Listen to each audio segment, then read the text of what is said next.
What's up, YouTube? As always, this is POC Ryutachi here from the island of Okinawa, Japan, here to bring you a anime series review and ongoing series review on a new anime I'm watching called Strike the Blood. So I'm gonna start off by saying that this anime was recommended to me from a friend of mine who's seen my freezing video and told me I should check it out. So I did. And oh my god, I have to say this series is pretty good. It's pretty exciting. So the series in a nutshell, it starts off. It's on episode 2. Like I said, it's still ongoing. Last episode came out a few days ago, and it starts off in a middle school, I presume, or if I remember right. And the main character is Akatsuki Kojo. I like the name Akatsuki. He's the fourth primogenitor or whatever. He's the strongest vampire alive, and what's explained in episode 2 is that there's 3 of them that exist at all times for some reason, and somehow that keeps balance. But with the 4th one being present, aka him, it brings everything out of whack and everything's out of balance. So he goes through his normal life as a student. He's kind of like the stereotypical anime boy. He sucks at school, he slacks off, he doesn't go. Honestly, he kind of reminds me of Yusuke, actually. And he doesn't drink blood, like, just for the hell of it. He's never actually drank blood so far.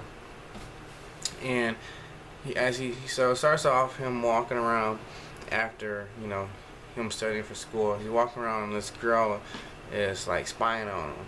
And he notices it because she's so freaking obvious at it.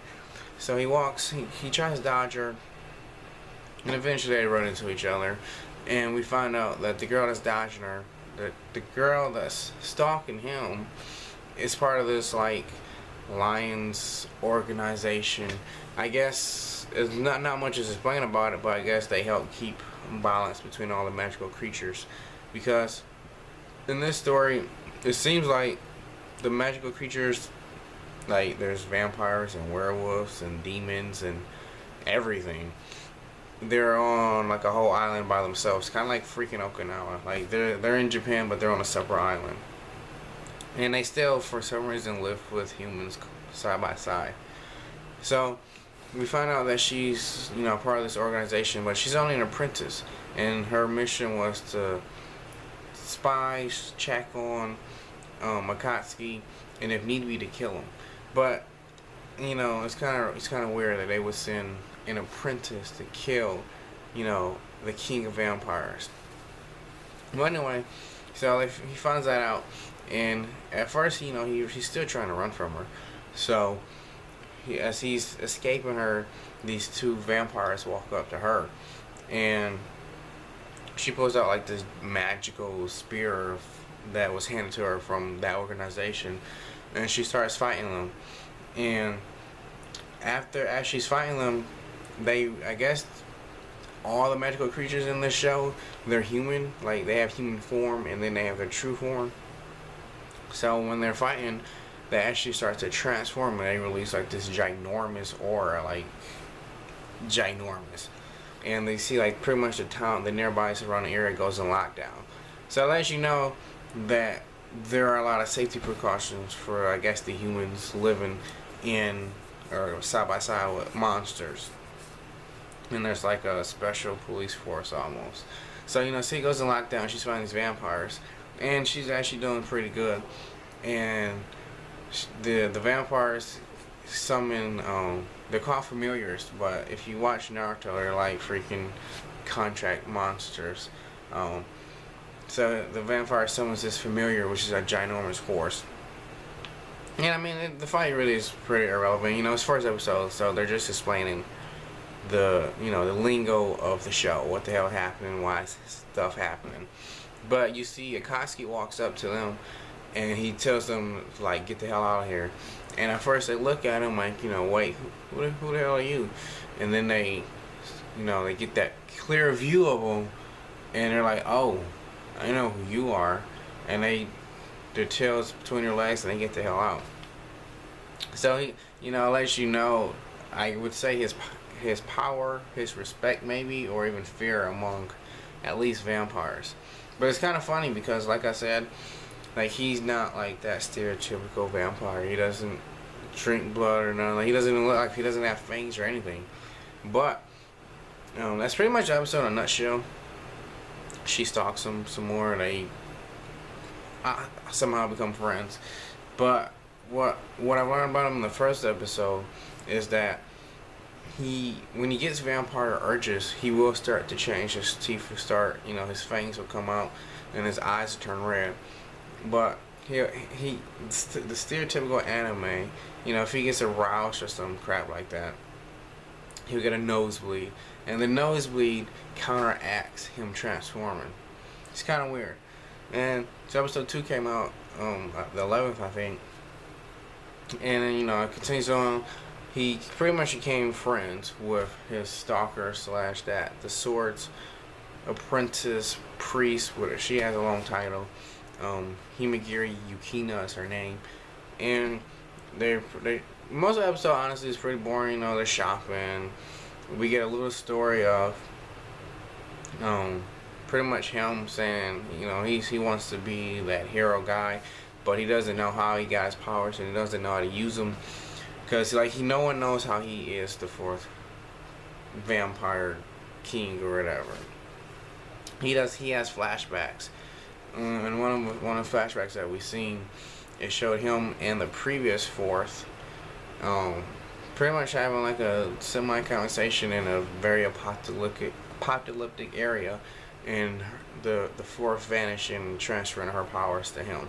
So we don't necessarily know how he got it, and he doesn't necessarily know how he's got the powers, but it kind of seems like he wanted them, because before that event he was human, and now he's the new 4th. So he gets flashbacks throughout, the first episode and this episode. Like I said, not too much happens in the second episode, but until the very end, pretty much, where him and Yukina are staying out past curfew and all that, breaking rules. And in the distance, they see a lot of smoke and fire. So obviously they obviously rush to go see what the hell's happening, and they're about to go check it out. And Yukina tells Akatsuki to stay back, because with him being who he is, bad things can happen. He might die or just lead to bad events. So she goes, and she sees, as she gets closer, she sees this familiar, a ginormous like firebird fighting this like demonic hand almost. If you watch Elfen Lied, it kind of reminds me of like Vectors. Like, it's this invisible giant see-through demonic hand, and the hand absorbed actually the familiar, and you see like this demon get cut down, and we see who he was fighting was this exorcist from Europe. So apparently this show encompasses anything that has to do with religion and mythology, because there's vampires, there's demons, there are contract monsters, familiars, exorcists, vampires, werewolves. Apparently this show is hitting it all. So Yukina sees that, and this exorcist from Europe, he mentioned his name, but it was insanely long. So the European exorcist was explaining that he's pretty much purging the world of evil, and so she obviously there's rules and regulations on fighting magical creatures. So she spills that crap out, and she starts fighting him. But she's like 14 and he's like 30, so he beats her in swordplay just on experience alone. And then we see that he had like some type of henchman or sidekick or whatever, and she was the lady with those invisible demon arms. So the European exorcist sidekick is fighting Yukina, and Yukina's doing pretty good, but she's only fighting one hand. And the next thing out of nowhere, the second hand comes out of her back, the sidekick's back, and as the hand is coming towards Yukina, her life is flashing before her eyes. She's thinking, oh, is Akatsuki gonna be sad that I'm about to die? Which is kind of weird, because like she just met him yesterday and she's already like falling for him. But that's anime for you. So as the second hand is almost like right here, You see Akatsuki out of nowhere just jumps on him, bam, smashes the little demonic arm, and the sidekick flies back, and he's there to protect her. And as soon as he sees Yukino, he looks at her leg, and she has a cut from the exorcist, and she's bleeding. And that instantly triggers his wrong anime, his vampire senses, and his eyes instantly turn red. And he's transforming, and the nosebleed for him ain't about to work right now, because now he's pissed. So the extras goes on to say, the rumors are true. There is a fourth, and Akatsuki's pretty much ignoring him. He's asking him, like legit asking him to leave, to go, squash it. And he's like, that's just obviously, hell no, he wants to kill you now. So his sidekick regrows her like demonic vectors, and she attacks Akatsuki.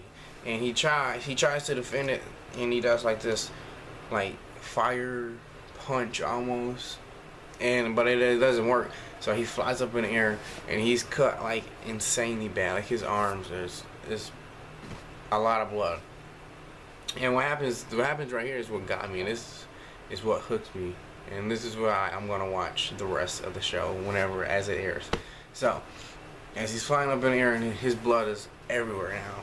Now normally when he bleeds and he's turned into a vampire, it counterreacts and he changes back to human form.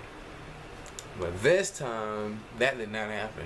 So he's screaming no, no, no, and out of nowhere he almost starts like levitating, and like there's like electric key aura surrounding him, and he's like going Super Saiyan almost, and he's changing.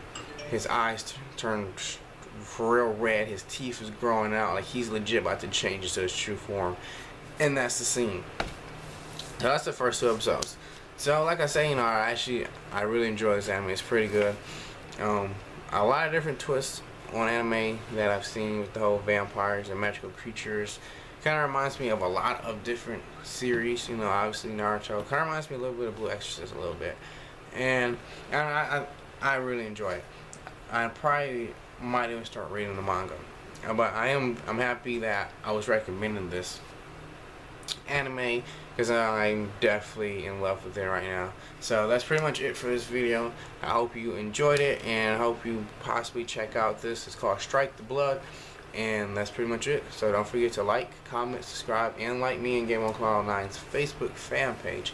So this is PFC Ryutachi signing out. Peace.